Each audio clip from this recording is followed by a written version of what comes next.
Today we are going to discuss about the proportional system of representation. Yesterday we have discussed about the FPTP system of election. तो what is proportional system of representation? Proportional होता है हिस्सा या आंशिक तौर से, representation प्रतिनिधित्व करना, हिंदी में कहेंगे इसको समानुपातिक प्रतिनिधित्व प्रणाली, समान अनुपात में प्रतिनिधित्व देने वाली प्रणाली इसको हम कहेंगे। अभी क्या होती है, under such a system A party would secure representation of seats. इस तरह का जो व्यवस्था होती है, जो चुनाव प्रणाली होती है, उसमें जो पार्टी होती है वो गेट करती है, सिक्योर करती है representation of seats as its proportion of votes. अपनी वोटों के अनुपात के हिसाब से किसी पार्टी को वोट मिलती है, उस प्रणाली को कहेंगे समानुपातिक प्रतिनिधित्व प्रणाली। इसके तीन प्रकार माने, मेनली तो इसके दो प्रकार होते हैं, टाइप 1 और टाइप 2। एक इजराइल और नीदरलैंड में फॉलो होता है और दूसरा फॉलो होता है आपका अर्जेंटीना और पुर्तगाल में होता है। लेकिन भारत ने जो व्यवस्था अपनाई है वो इन दोनों को मिक्स करके, टाइप 1 टाइप 2 को मिक्स करके बनाई है, जिसको बोलते हैं कॉम्प्लेक्स वेरिएशन। तो they are two variations of PR system. First is, जो हाईलाइट किया हुआ इसका कीवर्ड है, जो फर्स्ट टाइप होता है उसमें पूरे होल कंट्री को, इंटायर कंट्री को वन कॉन्स्टिट्यूएंसी में डिवाइड किया जाता है। जिसका मेन जो बात थी वो क्या थी कि पूरे देश को एक कॉन्स्टिट्यूएंसी में डिवाइड किया जाता है। और टाइप 2 में क्या था कि जो पूरी कॉन्स्टिट्यूएंसी थी उसको मल्टी मेंबर कॉन्स्टिट्यूएंसी में डिवाइड किया जाता है। तो बात करते हैं टाइप 1 की। In some countries the entire country is treated as one constituency and seats are allocated to each party according to its share of votes in the national election। तो कुछ देशों में इस तरह की प्रणाली को अपनाया गया है कि पूरे देश को एक सिंगल कॉन्स्टिट्यूंसी, एक निर्वाचन क्षेत्र में उसको की तरह इसको ट्रीट किया जाता है, बदल दिया जाता है। और जो सीट्स होती हैं अलॉट की जाती हैं, बांट दी जाती हैं टू ईच पार्टी, प्रत्येक पार्टी को किसके हिसाब से, उसके शेयर ऑफ वोट्स के हिसाब से। In the election, national elections, जो नेशनल इलेक्शंस होंगे उसमें जितना परसेंट वोटों का उसको मिलेगा, जितना वोटों का शेयर मिले, वोटों का परसेंटेज होगा, उसी के हिसाब से उस पार्टी को रिप्रेजेंटेशन उसको दिया जाएगा। ये था टाइप 1। तो टाइप 1 में क्या आपने मेन चीज़ देखी कि वन कॉन्स्टिट्यूंसी में डिवाइड किया जाएगा पूरे देश को। Example Israel, Netherlands.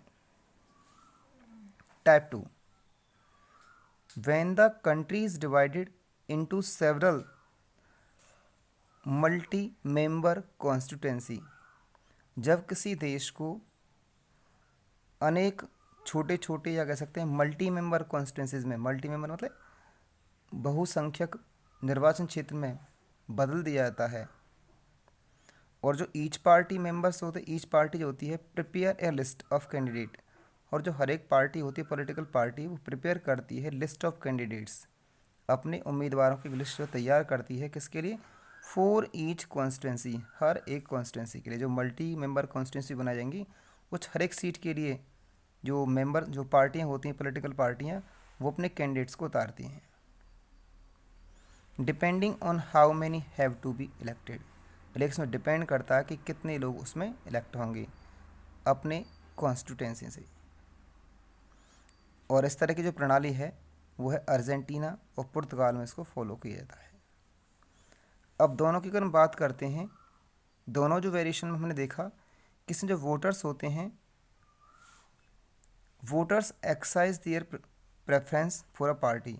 इसमें जो वोटर्स होते हैं वो अपनी पार्टी को प्रेफरेंस के हिसाब से वोट देते हैं, नॉट फॉर द कैंडिडेट। वो कैंडिडेट की बजाय पार्टी को यहाँ पर वोट देते हैं। अब जो दूसरा टाइप 3 है, जो इंडिया में यूज़ किया जाता है, टाइप 1 और टाइप 2 दोनों को मिक्स करके इसको बनाया हुआ है। टाइप 3 बताता है, ये कॉम्प्लेक्स वेरिएशन है इसका, इसको इंडिया में फॉलो किया जाता है। हमने पीआर सिस्टम के एक लिमिटेड स्केल वेरिएशन को हमने अडॉप्ट किया हुआ है, इनडायरेक्ट इलेक्शंस में होते हैं। तो हमारे देश में होने वाले प्रेसिडेंट के इलेक्शंस, वाइस प्रेसिडेंट के इलेक्शंस, मतलब राष्ट्रपति, उपराष्ट्रपति और राज्यसभा के और विधान परिषद के जो इलेक्शन होते हैं, चुनाव होते हैं, उनमें टाइप थर्ड या कॉम्प्लेक्स जो वेरिएशन होता है पीआर सिस्टम का, उसको यूटिलाइज किया था। जो पीआर वर्ड यूज़ करें, पीआर का मतलब हुआ प्रोपोर्शनल रिप्रेजेंटेशन, हिंदी में कहते हैं इसको समानुपातिक प्रतिनिधित्व प्रणाली। तो फिर से हम एक बार इसको रिवाइज कर लेते हैं। हमने पढ़े समानुपातिक प्रतिनिधित्व प्रणाली में क्या होता है कि इसमें जो पार्टी होती है वो अपनी वोटों की प्राप्त प्रोपोर्शन के हिसाब से सीटें उसको मिलती हैं। इसके 3 टाइप पढ़े हमने, टाइप 1, टाइप 2, टाइप 3। टाइप 1 में पूरे देश को एक सिंगल कॉन्स्टिट्यूंसी में डिवाइड किया जाता है। टाइप 2 में देश को मल्टी मेंबर कॉन्स्टिट्यूंसी डिवाइड किया जाता है। टाइप थर्ड जो इंडिया फॉलो करता है, इसमें क्या है,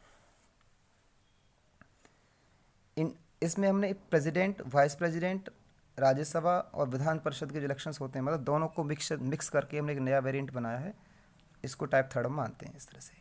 अब कंपेयर करते हैं एफपीटीपी सिस्टम, जो हम पहले पढ़ चुके थे, कल पढ़ा था हमने FPTP system, first past the post system, और जो आगे वही जीते, इस तरह की व्यवस्था थी। यह समानुपातिक प्रतिनिधित्व प्रणाली या पीआर सिस्टम।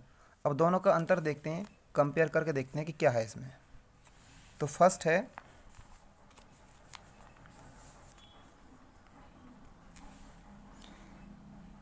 एफपीटीपी सिस्टम में जो कंट्री है, country is divided into small geographical units. FPTP system में पूरे देश को क्या है, स्मॉल जोग्राफिकल कंडीशंस में, स्मॉल जोग्राफिकल यूनिट्स में डिवाइड कर दिया जाता है। जैसे कि हमारे यहाँ पर होते हैं कि होडल विधानसभा क्षेत्र है, हसनपुर विधानसभा क्षेत्र है, पलवल से या पृथला से, इस तरह से क्या जोग्राफिकल एरियाज में डिवाइड कर दिया था देश को। अब बात करते हैं पीआर सिस्टम में। पीआर सिस्टम में क्या होता है, इसमें तो देश को डिवाइड किया गया स्मॉल जोग्राफिकल एरियाज में, और इसमें क्या था, लार्ज जो जोग्राफिकल एरिया था उसको डिमार्केटेड एज कॉन्स्टिट्यूंसी। एक बहुत बड़े जोग्राफिकल एरिया को एक कॉन्स्टिट्यूंसी माना जाता है।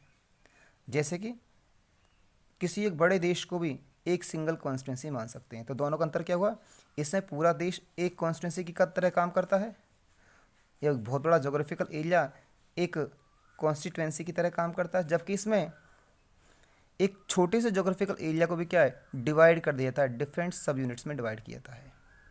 दूसरा अंतर है इसमें एवरी जो कॉन्स्टिट्यूंसी होती है इलेक्ट्स 1 रिप्रेजेंटेटिव। इसमें हर एक जो कॉन्स्टिट्यूंसी होती है, निर्वाचन क्षेत्र होता है, उससे एक प्रतिनिधि चुना जाता है।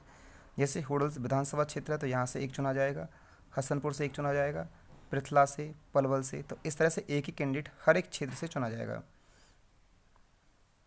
लेकिन इसमें एक ही कॉन्स्टिट्यूंसी से मोर देन 1 कैंडिडेट जो है इलेक्ट किए जाते हैं। इसमें जो वोटर्स होते हैं वोट करते हैं कैंडिडेट को, जैसे कि वोट मंगला जी को दिया है या किसको दिया है, इस तरह से बात करते हैं कैंडिडेट की कि इसको वोट दिया गया है। लेकिन इसमें जो वोट दिया जाता है पीआर सिस्टम में, वो पार्टी को दिया जाता है, पॉलिटिकल पार्टी के नाम से वोट जाते हैं इसमें। तीसरा जो अंतर है इसमें, फोर्थ अंतर, party may be gets more seats than votes in the legislature. एक जो पार्टी है वो प्राप्त कर सकती है मोर सीट्स देन वोट्स, जितना उसको वोट मिले हैं उसके हिसाब से क्या है, मतलब मोर देन 1 सीट जो है गेट कर सकती है,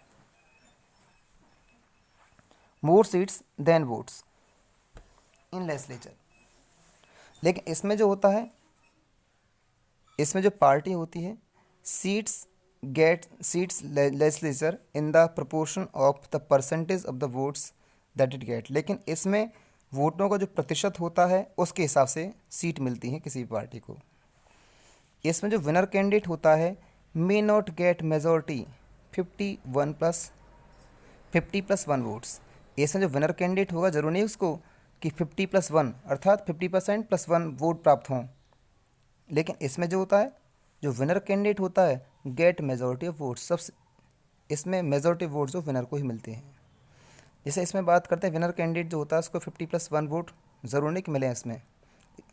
जैसे कि इसमें 5 कैंडिडेट खड़े हुए हैं एफपीटीपी सिस्टम में, और 5 कैंडिडेट्स में से मान ली किसी को 100 सीट्स में से मान ली 30 सीट्स भी मिली हैं, लेकिन वो सबसे हाईएस्ट है 30 सीट्स, तो वो विनर कैंडिडेट माना जाएगा।